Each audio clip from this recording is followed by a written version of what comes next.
네, 요한계시록 산책 성경 퀴즈 당첨자 추첨 시간이 돌아왔습니다. 네, 오늘은 정의영 목사님, 허나몽 목사님, 서동빈 목사님, 김증인 목사님께서 수고해 주시겠습니다. 그러면 정의영 목사님부터 한 분씩 추첨해 주시면 되겠습니다. 김예인 청년. 김예인 청년 축하합니다. 유옥자 권사님.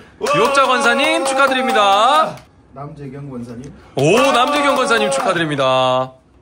장정희 권사님. 장정희 권사님 축하드립니다. 네, 참여해주신 모든 분들께 감사드리며 다음번에 퀴즈 시간으로 또 인사드리도록 하겠습니다. 수고해주신 모든 목사님들께 감사드리고요. 참여해주신 성도님들 감사합니다. 샬롬. 안녕하세요. 반갑습니다. 숲과 나무 프로젝트 스가랴 산책입니다. 왜 김농거 목사님이 아니냐라고 생각하실 텐데요. 산책 영상 촬영 일정과 단기 선교 일정이 겹치는 바람에 제가 준비해서 촬영하게 되었습니다. 자, 그럼 바로 함께 걷는 스가랴 산책 시작해 보도록 하겠습니다.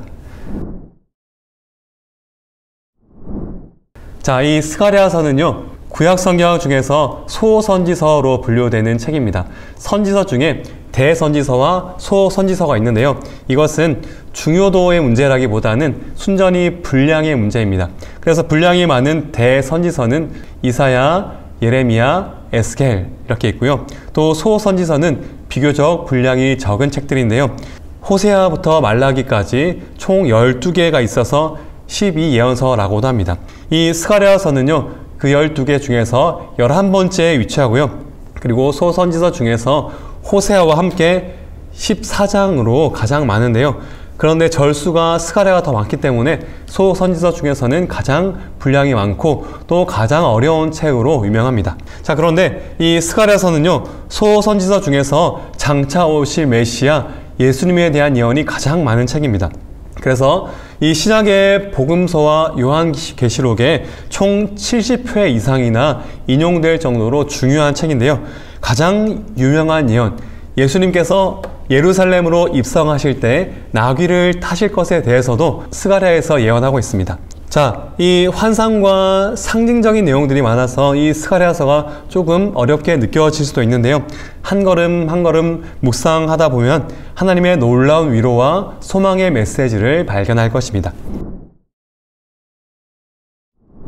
이 책을 쓴 스가랴 선지자에 대해서 살펴볼 텐데요. 1장 1절에 보시면 이도의 손자 베레야의 아들 선지자 스가랴라고 소개가 되어 있습니다. 이 스가랴는 학개와 동시대 인물인데요. 포로에서 돌아온 이스라엘이 성전을 다시 재건할 때 학개와 스가랴 선지자가 중요한 역할을 했습니다. 이 두 선지자의 활동은요, 에스라서에도 잘 기록이 되어 있는데요. 에스라 5장 1절 2절에 보시면 선지자 학개와 이도의 손자 스가랴가 예언하였고 이로 인해서 성전 건축이 힘을 얻었다라고 기록이 되어 있습니다. 그리고 같은 에스라에 따르면 이 스가랴는요, 포로에서 돌아온 백성들 가운데 유력한 제사장 가문의 한 사람이었음을 추측할 수 있습니다.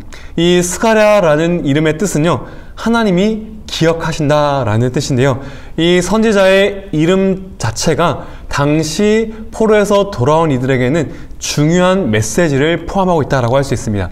이렇게 스가랴는요, 포로 귀환 공동체에서 영향력이 있었던 지도자였고요. 이스라엘 백성들이 절망적인 순간에 있을 때 하나님의 위로와 소망의 메시지를 선포한 선지자라고 할 수 있습니다. 포로에서 귀환한 이 스가랴 선지자가 활동했을 때는 언제이며 그때는 어떤 상황이었는지를 살펴보겠습니다. 1장 1절과 7절 그리고 7장 1절에 구체적인 시기를 기록해 놓았는데요. 페르시아의 다리오 왕 제2년부터 제4년까지라고 되어 있습니다. 당시는 주전 520년경인데요. 바벨론 포로에서 돌아온 이후에 20년이 다 되어가던 시기였는데 성전을 다시 짓다가 어려움으로 중단되었을 때였습니다. 당시 포로 귀환 공동체는요, 여러 가지 어려움들이 있었는데 그 어려움을 세 가지로 분류할 수 있습니다. 첫 번째는 궁핍한 현실의 문제였는데요. 농업에 의존할 수밖에 없었던 당시에 학계 2장 17절에 따르면 악천후와 그리고 가뭄, 흉작 등으로 인해서 농업이 어렵고 또 생계가 매우 힘든 상황이었음을 알 수 있습니다. 그리고 두 번째는요, 사회적인 갈등인데요. 바벨론에서 돌아온 사람들은 자그마치 70년 동안이나 타국에서 살다 온 사람들이죠. 그런데 그 유다 땅에 남아있던 사람들도 있었습니다. 남아있던 사람들의 입장에서 보면 힘겹게 살고 있는데 저기 포로로 갔다가 돌아온 사람들이 우리 지파 땅이니 돌려달라 라고 하면 그럼 당신들 땅이니 잘 사십시오 라고 하면 좋은데 당연히 그렇게 하기는 쉽지 않았을 것입니다. 돌아온 이들과 그리고 본토에서 살고 있던 사람들 사이에 갈등이 있었을 것이고요. 그리고 또 바로 옆 동네인 사마리아 사람들과의 마찰도 있었던 것입니다. 이런 사회적인 갈등이 두 번째 문제였고요. 그리고 세 번째 문제는 신앙적 혼란입니다. 유다 땅에 남아있던 사람들은요, 성전도 무너졌고 중요한 신앙의 기반이 모두 무너진 상황이었죠. 그런데 주변 이웃들과 교류하면서 이방 종교까지 받아들이게 된 상황이었던 거죠. 그리고 바벨론으로 갔다가 돌아온 이들은요, 타국에서 살고 있을 때 바벨론 사람들이 섬기던 많은 신들이 있었습니다. 그런데 우리가 믿는 여호와 하나님보다 더 강력해 보이는 그 바벨론의 신들이 있었던 거죠. 그래서 하나님과 다른 신들을 겸하여 섬기는 문제가 발생했던 것이죠. 그래서 하나님만 섬겨야 할 이 이스라엘 백성들에게 이런 신앙의 혼합주의가 가장 심각한 문제였다라고 할 수 있습니다. 자, 이런 세 가지의 위기가 다 연결이 되는데요. 이런 문제들이 복합적으로 작용해서 당시 이스라엘 공동체는 많은 절망감과 회의감을 느꼈습니다. 분명히 하나님은 포로에서 돌아가기만 하면 영광스러운 회복을 약속하셨거든요. 대표적으로 이사야 51장 11절 말씀에 따르면 시온으로 돌아온 이들, 포로에서 돌아온 이들이 즐거움과 기쁨을 얻고 슬픔과 탄식이 모두 달아날 것이다 라고 말씀하셨습니다. 그런데 돌아와 보니 현실은 너무도 다른 것이죠. 이런 상황에서 하나님이 우리를 버리신 것인가? 우리를 향한 하나님의 약속은 어떻게 되는 것인가? 하는 그런 회의적인 질문이 생길 수밖에 없었던 것이죠. 이런 질문에 하나님은 스가랴 선지자를 통해서 응답하시는데요. 그 내용이 바로 우리가 살펴볼 스가랴서의 내용입니다. 스가랴서는 보통 크게 두 부분으로 나눌 수도 있고 세 부분으로 나눌 수 있는데 저는 세 부분으로 나누어서 살펴보겠습니다. 먼저 전반부인 1장부터 6장까지인데요. 8가지 환상, 이 환상을 통해서 하나님의 회복 계획과 비전을 보여주는 부분이고요. 그리고 중반부인 7장부터 8장까지인데요. 이 중반부는 지금까지의 중간 결론이기도 하고 동시에 이어질 후반부의 서론 역할을 하기도 합니다. 금식에 대한 질문에 답하면서 진실한 회개를 요청하는 부분이 바로 이 중반부이고요. 그리고 후반부는 9장부터 14장까지인데요. 메시아에 대한 예언과 함께 궁극적인 회복을 약속하는 장면입니다. 그래서 당시로서는 먼 미래를 향한 하나님의 궁극적인 회복의 약속을 말하는 부분이다 라고 할 수 있습니다. 자, 조금 더 이 세 부분에 대해서 살펴볼 텐데요. 첫 번째 1부 전반부는 8개의 환상과 회복을 약속하는 부분입니다. 앞서 말씀드렸듯이 스가랴는 포로에서 귀환한 공동체가 성전 재건을 완수할 수 있도록 중요한 역할을 했는데요. 경제적 궁핍, 그리고 사회적 분열, 그리고 신앙적 위기로 인해서 포로 교환 공동체가 무너질 위기 속에 하나님을 향한 여러 가지 질문들이 넘쳐났던 시기였죠. 이 질문에 답하면서 성전 재건을 독려하고 권면하고 있습니다. 여기서 각 환상의 내용을 다 살펴볼 수는 없고요. 이 환상을 통해서 하나님께서 이스라엘을 버리지 않으셨다라는 것, 그리고 하나님께서 보호하셔서 예루살렘이 다시 세워질 것이고 이스라엘을 정결하게 하실 것이다 라는 것을 말씀하고 있고요. 그리고 이 모든 것은 힘으로 능으로 되지 않고 오직 나의 영으로 성령의 능력으로 될 것이다 라고 말씀하고 계십니다. 자, 이 모든 내용은요, 성전을 다시 짓는 것이 중요하지만 그 자체가 중요한 것이 아니라 성전 재건을 격려하면서 동시에 그 성전 재건을 넘어서 백성들의 내면이 그리고 백성들의 삶이 하나님의 은혜로 정결해져야 한다는 것, 그리고 무엇보다 실제 삶이 변화되어야 한다는 것을 말씀하고 있습니다. 그리고 이 전반부에서도 메시아를 향한 소망이 드러나는데요. 선지서에서 메시아를 가리키는 싹이라는 단어가 있습니다. 대표적으로 예레미야 선지자는 장차 새 시대를 회복시킬 다윗과 같은 메시아를 예언하는데요. 그러면서 이 싹이라는 단어를 사용합니다. 예레미야 33장에 보시면 그날 그때에 내가 다윗에게서 한 공의로운 가지라는 단어가 이 싹이라는 단어 같은 단어인데요. 공의로운 가지가 나서 그가 이 땅에 정의와 공의를 시행할 것이다. 그래서 그날에 유다가 구원을 받겠고 예루살렘이 안전히 살 것이다 라고 예언을 합니다. 이 스가랴는 이 예언의 흐름을 이어받아서 메시아를 의미하는 이 싹이라는 단어를 사용하는데요. 이 싹이 등장함으로 이 땅에 죄악이 제거될 것이고 평화와 번영의 시대가 도래할 것이다 라고 예언하고 있습니다.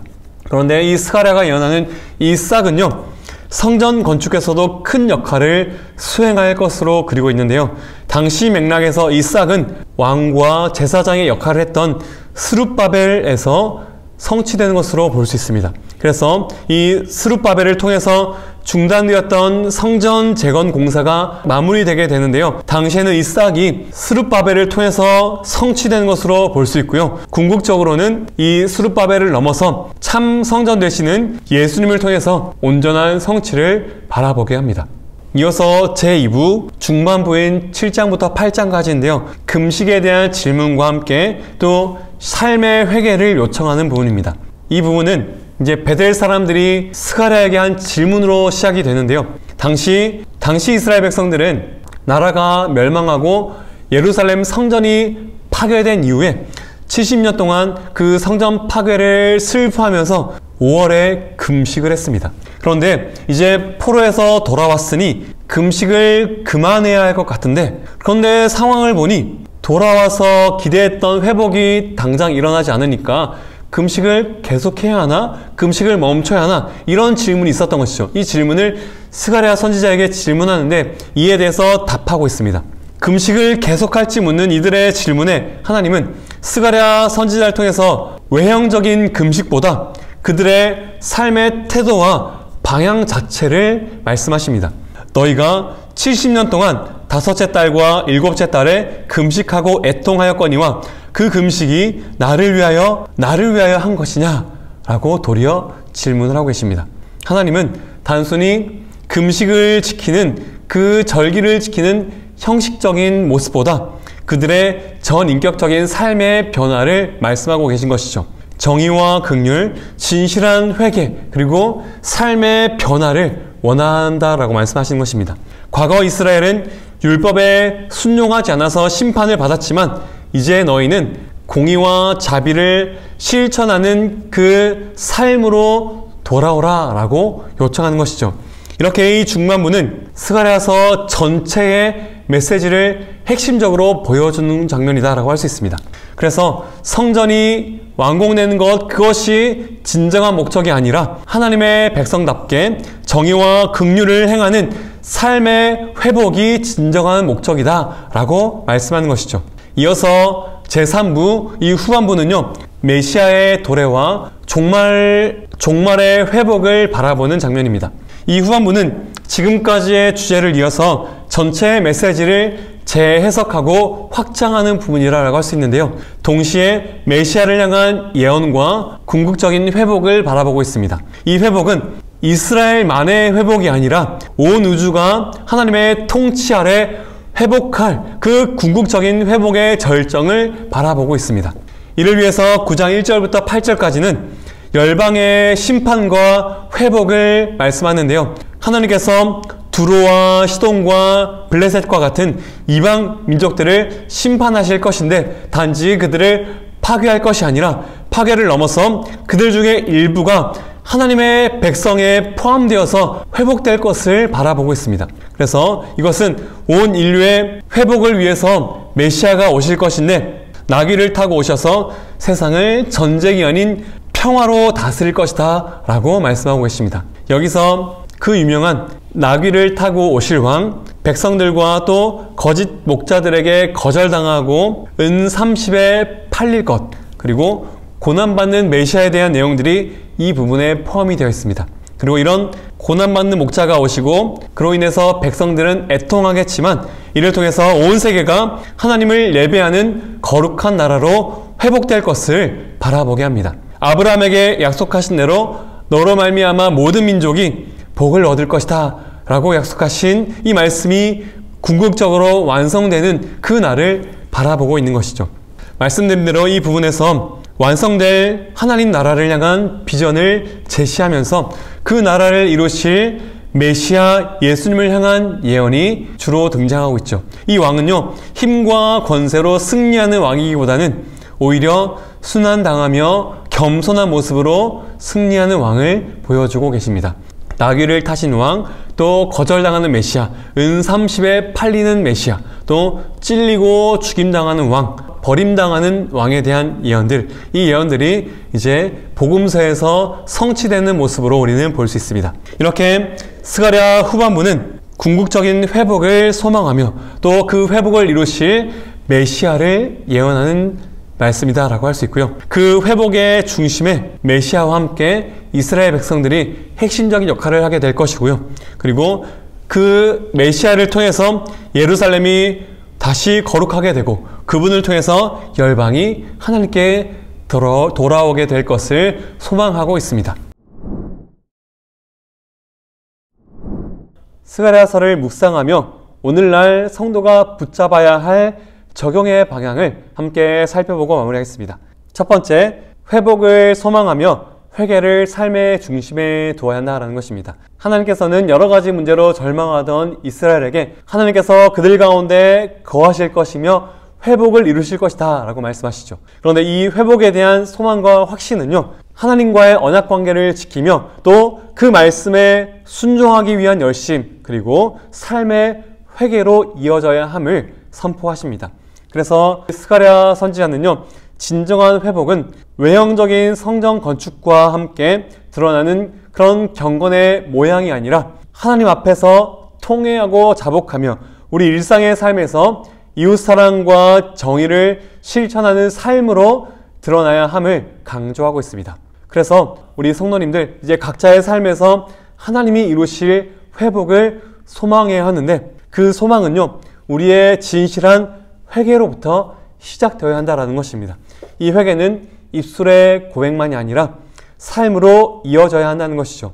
그래서 우리가 스가랴서를 묵상하면서 우리 각자의 삶에 하나님이 이루실 회복이 있기를 기대하며 또 이 회복을 위해서 우리의 삶의 변화를 이루는 진실한 회개, 그리고 이것을 통해서 하나님의 회복에 동참하는 은혜가 있기를 소망합니다. 그리고 두 번째, 열방과 창조 세계를 품는 복음적인 시야를 가져야 한다는 것인데요. 스가랴를 통해서 보여주시는 하나님의 회복의 그림은요, 참 이스라엘이신 메시아를 통해서 모든 민족과 열방을 구원하시는 것입니다. 그리고 이것은 온 인류뿐만 아니라 창조 세계 전체의 회복을 바라보고 있습니다. 메시아 예수님을 통해서 이루시는 구원과 회복이 창조 세계를 포함한 온 우주의 회복을 바라본다라는 것이죠. 이 사실은요, 지금의 기후위기 시대를 살아가는 우리에게도 중요한 메시지를 던져주는 것 같습니다. 지금 우리는 한 해 한 해 이상 기후와 또 그로 인한 피해들이 점점 심해져가는 때를 살아가고 있는데요. 이때에 창조 세계를 회복하실 하나님의 계획을 기대하고 소망하며 하나님의 백성들이 어떻게 동참해야 할지를 함께 고민해 보았으면 좋겠습니다. 세 번째는 겸손하신 메시아를 따르는 백성들의 삶인데요. 세상은 힘과 권력을 추구하며 따르지만 스가랴가 그리는 왕은 나귀를 타고 오시는 겸손한 왕이십니다. 힘과 권세로 이기는 왕이 아니라 겸손과 고난받으심으로 승리하는 그 왕을 따라가는 우리는 어떠해야 할까요? 겸손하신 왕을 따라가는 우리도 같은 마음으로 겸손과 섬김의 태도로 따라가야 하지 않을까요? 스가랴서를 묵상하면서 우리는 얼마나 겸손히 예수님의 방식을 따라가고 있는지, 스가랴서가 그리는 메시아 예수님의 모습을 보면서 우리의 모습을 돌아보고 또 우리가 가야 할 방향을 한번 생각해 보았으면 좋겠습니다. 자, 마지막 네 번째, 하나님의 주권을 신뢰하는 믿음입니다. 스가랴서에서는요, 하나님이 직접 열방을 다루실 것이고 교만한 열방을 심판하실 것이다 라고 말씀하시죠. 하나님께서 친히 왕이 되실 것임을 보여주실 것이다 라고 말씀합니다. 당시 절망적인 현실에서 하나님의 통치가 반드시 실현될 것이다 라고 선포하시는 이 말씀은요, 하나님의 일하심이 보이지 않는 그 상황에서도 하나님의 계획이 진행 중이며 하나님이 반드시 일하실 것을 기대하고 확신하며 소망을 갖게 했을 것입니다. 오늘날 우리도 마찬가지죠. 우리 눈에 보이는 이 세상의 권력과 각종 유혹들이 너무나 강해 보이지만 하나님께서 반드시 진짜 왕이심을 드러내 보여주실 것입니다. 그래서 우리는 현재 고난에 잠시 주춤할지라도 하나님의 주권을 신뢰하며 일어설 수 있고요. 세상의 여러 강력한 소리에 휘둘리지 않을 수 있습니다. 그리고 하나님의 주권을 이야기하면 또 어떤 누군가는 하나님이 주권을 가지고 다 일하실 것이니까 나는 가만히 있으면 되겠네 라고 생각할 수도 있는데요. 꼭 기억했으면 좋겠습니다. 하나님의 주권으로 회복하시고 하나님의 나라를 이루실 때 하나님은요, 그 일을 믿음으로 확신하며 동참하는 그 사람을 통해서 이루신다라는 것이죠. 하나님은 당신의 나라를 반드시 이루실 것인데 그 사실을 믿고 소망하는 사람은요, 그 주님의 일하심에 동참할 것이고요. 하나님의 일하심을 믿음으로 바라보고 소망하며 동참하는 그 사람들은요, 지금 이 자리에서 그 나라를 먼저 누리게 될 것입니다. 이 사실을 기억하며 그 하나님의 일하심에 동참하는 우리 모든 성도님들 되셨으면 좋겠습니다. 이제 우리 교회는 8월 5일부터 이 매일 성경 교재를 보시면서 스가랴서를 묵상할 것입니다. 함께 스가랴서를 묵상하면서 스가랴가 바라보았던 이 회복의 소망이 우리 지금 성도님들의 쉽지 않은 현실 가운데 희망의 메시지로 다가왔으면 좋겠습니다. 그리고 그 소망 안에서 회복을 위해서 진실한 회개와 또 정의와 공의를 행하는 삶의 변화를 통해서 하나님이 이루실 참된 회복을 경험하고 동참하는 은혜가 있기를 기도합니다. 스가랴 산책에 함께 해주신 여러분, 잘 들으셨는지 한번 확인해 볼까요? 이번 스가랴 산책에도 퀴즈가 있습니다. 자, 이번에도 많은 참여를 부탁드리며 바로 문제 드리겠습니다.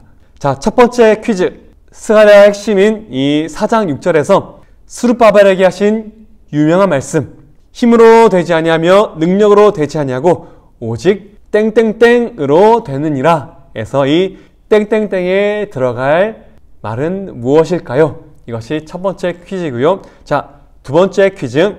스가랴서에는 장차 오실 메시아에 대한 예언으로 가득한데요. 스가랴가 예언한 공의로우시며 구원을 베푸실 겸손한 왕, 이 겸손하신 왕이 무엇을 타고 오실까요?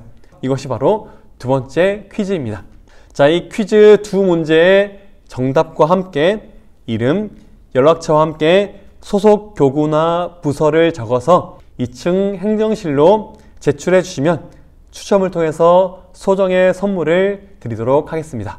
무더운 여름인데 건강 유의하시고 말씀 안에서 풍성한 은혜를 누리시고 스가랴가 바라보는 소망과 회복을 풍성히 누리시는 우리 모든 성도님들 되시기를 기도하며 이만 저는 인사드리겠습니다. 감사합니다.